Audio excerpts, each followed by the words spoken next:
So Twitter has just exploded after news of Tucker Carlson dropping a brand new video on Twitter, and this video has to do with him apparently joining Twitter in their media sector, where I guess he's bringing his entire show to Twitter directly on their platform, basically removing the middleman of, say, YouTube or Fox or whatever the case may be. He's bringing his show to Twitter exclusively. And now this is huge, guys. This is like one big power play that apparently Twitter is going to be making, as Tucker Carlson, without a doubt, whether you like him or not, he is a major draw. This video that I'm about to go over with you guys got almost 6 million views within just a couple of hours, guys. 6 million views within just a couple of hours. It is absolutely insane numbers, the likes of which Twitter absolutely needs if they're going to try to make this into some sort of video platform that I know Elon wants to eventually turn it into for creators and whatnot. So having somebody like Tucker Carlson exclusively on your platform is going to try to entice a lot of advertisers to join your platform,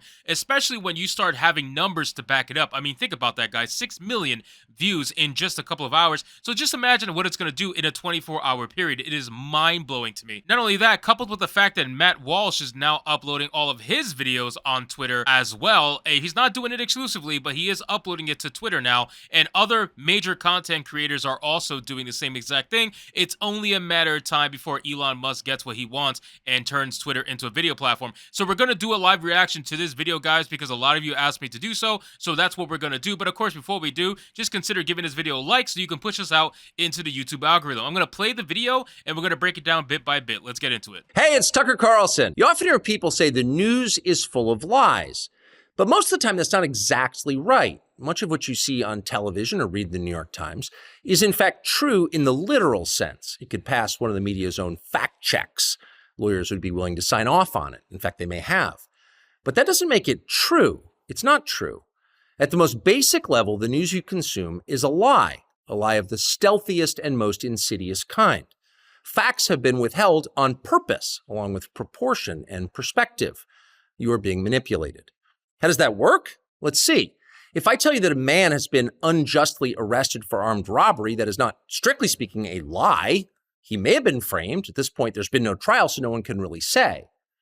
But if I don't mention the fact that the same man has been arrested for the same crime 6 times before, am I really informing you? No, I'm not. I'm misleading you. So that whole segment right there about the misleading thing, that is very much true, okay? And that happens a lot in modern day media. We see it all the time where they leave out key details and they only tell you what they want you to know. And that's the thing. When it comes to manufactured news or when it comes to mainstream news, they're only going to tell you what you want to hear. That's basically it. They're not going to tell you the stuff that's going to be inconvenient to whatever narrative they want to push. We see this all the time. Just how one of my favorite examples of this before we continue, and again, I'm not just here to try to shit on the Democratic Party, whatever the case may be, because I'm going to mention something about Republicans too. We're going to get into that. But on Twitter, you see the Democrats post all the time about how they created the most jobs during this presidency. But they, even though that might be true, it is the most jobs ever created in this presidency. And that's simply because prior, all the jobs were lost due to COVID and the shutdowns, and everybody was essentially unemployed unless you were deemed necessary. But they leave that information out and they just say, oh yeah, we created the most jobs that ever happened within any presidency. And that's because after you took over, the lockdowns have ended and now the jobs started coming back little by little. So of course, the numbers are going to make it seem as if you created the most jobs, but it's just selective news. That's what he means by that. It's selective news, and it's leaving out key details that would give you the whole context, and they only give you the details while they may be true and they're not necessarily lying. They're just essentially manipulating the news and making you see a certain narrative that they want you to see. But let's continue into this video. And that's what the news media are doing in every story that matters, every day of the week, every week of the year. What's it like to work in a system like that? After more than 30 years in the middle of it, we could tell you stories. The best you can hope for in the news business at this point is the freedom to tell the fullest truth that you can. But there are always limits. And you know that if you bump up against those limits often enough, you will be fired for it. That's not a guess, it's guaranteed. Every person who works in English language media understands that. The rule of what you can't say defines everything. Now, this doesn't just apply to mainstream news. I want to make that very clear. What he just said does not just apply to mainstream news. It definitely affects all other platforms that aren't mainstream news. So if you want to consider YouTube not a mainstream news website, it 100% affects YouTube, content creators, Twitch creators, everything under the sun. Because think about it. What is one thing you can never go against? What is one thing you can never speak against? What is one thing that the moment you do, you're going to immediately either get banned or told something or get a strike or something along the line? Obviously, if you talk out against the LGBTQ community or the activism that they're doing, that's basically an immediate ban. And if they don't ban you, they're going to suppress you. What you can't say controls everything more so than what you actually are allowed to say. And the fact that you have that distinction between what you're allowed to say and what you can't say definitely shows that it is not a free speech market, obviously. Now, when you talk about free speech, you also got to imagine that there's going to be some really bad shit that follows with free speech. Free absolute speech has never really ever happened, in my opinion.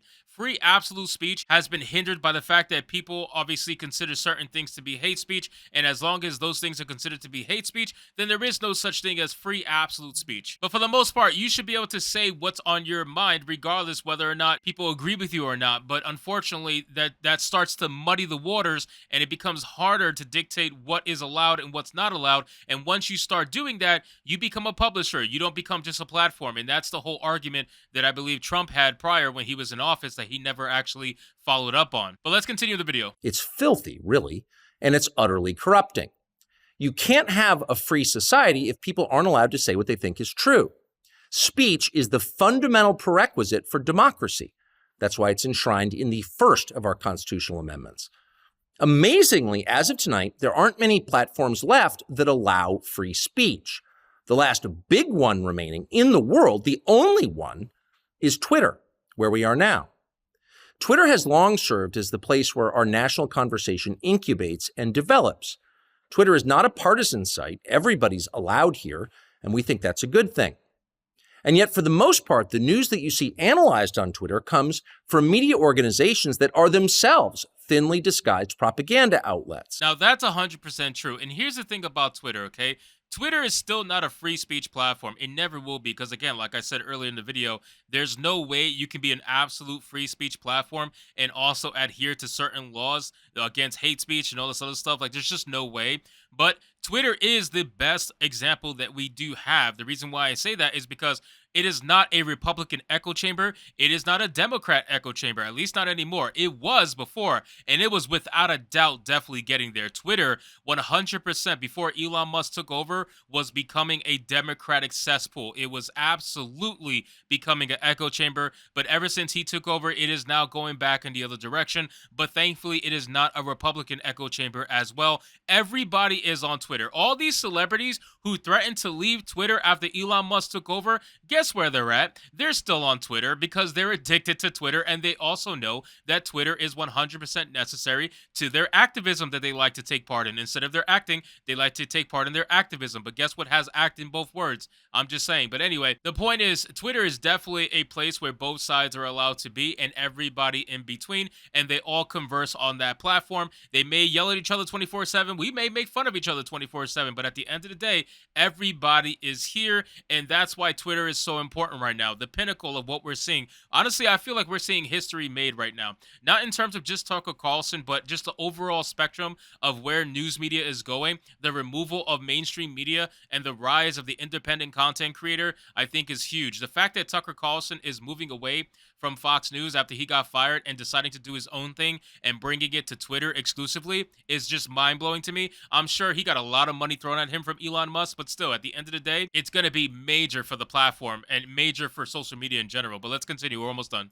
You see it on cable news. You talk about it on Twitter. The result may feel like a debate, but actually the gatekeepers are still in charge. We think that's a bad system. We know exactly how it works, and we're sick of it. Starting soon, we'll be bringing a new version of the show we've been doing for the last 6.5 years to Twitter. We'll be bringing some other things too, which we'll tell you about. But for now, we're just grateful to be here. Free speech is the main right that you have. Without it, you have no others. See you soon. So while this is a great speech, okay, don't get me wrong, it's a great speech, a great video. He's gonna kill it on the platform. Absolutely. There's no way in hell Tucker Carlson is not gonna kill it on Twitter.